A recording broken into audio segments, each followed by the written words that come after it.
Merhabalar değerli dostlar, ben Doktor Yavuz Selim Sılay, aile hekimiyim.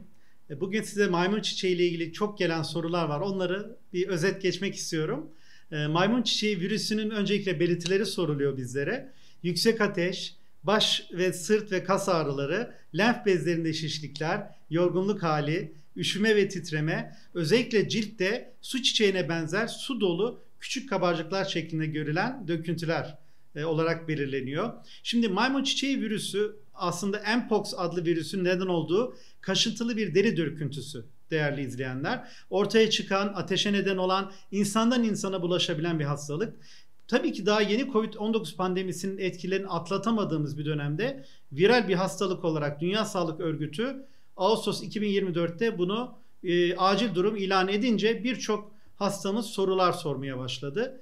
Şimdi aslında bu sadece bir ülkede var. Şu an %96 vaka sadece Kongo'da var. Her 100 vakanın 96'sı. Ve Afrika'da bir endemi bu, bir pandemi değil. Deri döküntüsü, ateş, lenf düğümlerinde şişme, kas ağrıları ve solunum problemi gibi belirtiler gösteren bir maymun çiçeği virüsünden bahsediyoruz. İnsandan insana, bazen de hayvandan da bulaşabilen bir virüs. Özel bir tedavisi bulunmayan maymun çiçeği virüsü için kullanılan ilaçlar virüsün daha çok meydana getirdiği semptom ve şikayetleri hafifletmek için. Peki maymun çiçeği virüsü semptomları ne kadar sürede ortaya çıkar? Genellikle virüsü kaptıktan sonraki 3 hafta içinde kendini gösterir. Kişi grip gibi belirtilerle başlar. Genellikle 1-4 gün sonra ateş, döküntüler artmaya başlar. Sonrasında da semptomlar artarak bulaştırılabileceği hale geliyor. Lenf bezleri şişliği ve özellikle vakaların %95'inde yüzde döküntülerin olması ve döküntülerin kabuklanarak ilerlemesi önemli. Peki nasıl teşhis edilir? Su çiçeği, kızamık gibi bakteriyel deri enfeksiyonları, uyuz, uçuk, frengi gibi hastalıklarla da benzerlik gösterildiği için test yapılması gerekiyor. Ciddi ortaya çıkan lezyonlar var ama öncelikle öyküyü almak gerekiyor. Öyküde eğer eşcinsel ilişki varsa son bir yıl içerisinde bu büyük bir kırmızı nokta bizim için. Eğer ciltte çıkan lezyonlarda alınan örnekte de PCR testiyle maymun çiçeği virüsü teşhisi edilebiliyor. Eğer ciltte yara oluşmadıysa, bundan örnek alınamadıysa o zaman anal veya rektal sürüntü alarak da test yapılabiliyor. Bunun dışında da bağışıklık sistemimizin antikor üretip üretmediğine bakmak lazım. Kendi kendini sınırlayan bir hastalık olduğu için aslında bağışıklık sistemimizi yükseltmeye yönelik çalışmamız önemli. Peki nasıl korunabiliriz maymun çiçeği virüsünden? Bu konuda vakalar dikkatle incelendiği için virüs enfeksiyonu için en önemli faktörlerden biri immün sistemi güçlendirilmesi. Şimdi nadir görüldüğü için mesela seyahat ederken yakalanma riskini en aza indirmek için alınması gereken tedbirler var. Halihazırda zaten 80 öncesi çiçek hastalığı için aşıları ben dahil olanlar %85 oranında korunurluğu var. Tabii ki net olarak bir belirti gösteren hastalar varsa bunlardan uzak duracağız. Cilt temasından uzak duracağız. Hasta olduğunuz bildiğiniz kişinin yatak takımlarına, havlularına, giysilerine dokunmayacağız. Ellerimizi sabun ve suyla yıkayacağız. Ve virüsü taşıyabilecek hayvanlardan da uzak duracağız.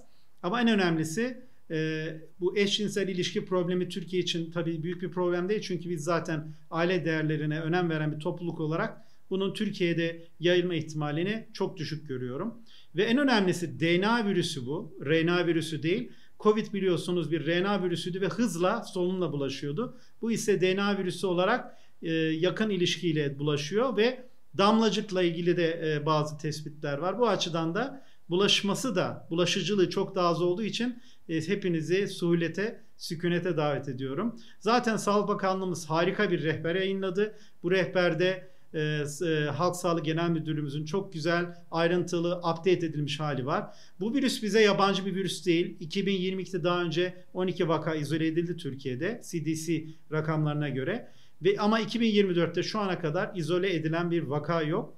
Bu açıdan da bizim immün sistemimizi güçlendirmemiz, hele biz aile hekimleri olarak sağlıklı yaşama önem vermemiz, gerekli takviyelerimizi almamız, sigaradan, alkolden uzak durmamız bunlar önem taşıyor. Ve baktığımızda tedaviye baktığında zaten sınırlı, kendi kendine geçen bir tedavi.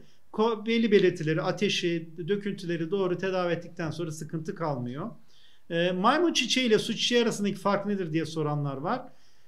Mpox, maymun çiçeği virüsü bir ortopoks iken su çiçeği bir uçuk virüsü. Su çiçeği çok daha bulaşıcı ve çok daha hızlı yayılıyor. Su çiçeği genelde 2 hafta içinde iyileşirken maymun çiçeğinin iyileşme süreci 4 haftaya kadar uzayabiliyor. Bu noktada soruyorlar ya peki Yavuz hocam öldürücü müdür değil midir diye. Çiçek hastalığına göre çok daha net söyleyebilirim. Hafif seyrediyor. Maymun çiçeği virüsünde ölüm nadiren görülüyor. Evet, ölümle sonuçlanan vakalar var ama burada %1 ile 10 arasında oranlar var. Ortalama %4 deyince her bulaşan 100 kişinin 96'sı aslında kendi kendine sınırlayıp geçiyor. 2 ile 4 hafta içerisinde iyileştiği için de işte ateş, kaşıntılı deri döküntüsü, lenf düğümlerindeki şişme ve halsizlikle hastalık şiddetine göre daha ilerleyebiliyor. İnsandan insana bulaşma riskini nasıl azaltabiliriz derseniz, Dünya Sağlık Örgütü şimdilik edinilen bilgiler ışığında bu belirtileri gösteren insanlarla yakın temas kurulmayın diyor. Bunu vurguluyor. Peki burada maymun çiçeği virüsü yeni bir hastalık mı diye sorarsanız hayır. Virüsün neden olduğu hastalık yeni değil. Maymunlarda 1958'de görülen bu virüs İnsanlarda ilk kez 1970 yılında Kongo Demokratik Cumhuriyeti'nde ortaya çıkmıştı. Özellikle manganez yataklarında çalışan 15 yaş altı çocuklarda aynı ortamda viral yük çok yüksek olduğu için burada daha hızlı bir yayılım var. Dünya Sağlık Örgütü ilk defa biraz Kongo'dan Kenya'ya, Burundi'ye daha yakın coğrafyalara bulaşmaya başlayınca ikinci sefer bir uyarıda bulundu. Peki neden önemli hale geldi?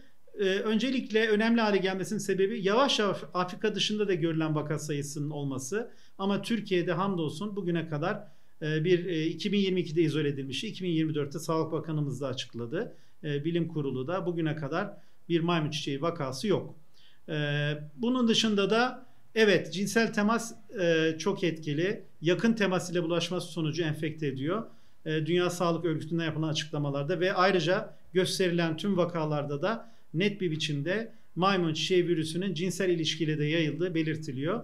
Bunun için korunması, cinsel ilişkiden kaçınılması önemli. Ve bu hastalığın cinsel yolla bulaşan bir hastalık olduğu ama yalnızca bu yolla bulaşmadığı düşünülmektedir. Peki insanların topluca ve kalabalık olduğu yerlerde, kapalı mekanlarda, kapalı havuzlarda, sauna, buhar odalarında, hamam, jacuzzilerden de bulaşma ihtimali var mı? Düşük de olsa var. Bu alanlara mümkünse eğer hastalık şüphesi taşıyan birisi varsa girmemesi gerekiyor. Ve dediğim gibi artık rahat olalım. Sağlık Bakanlığımızın tavsiyelerini takip edelim.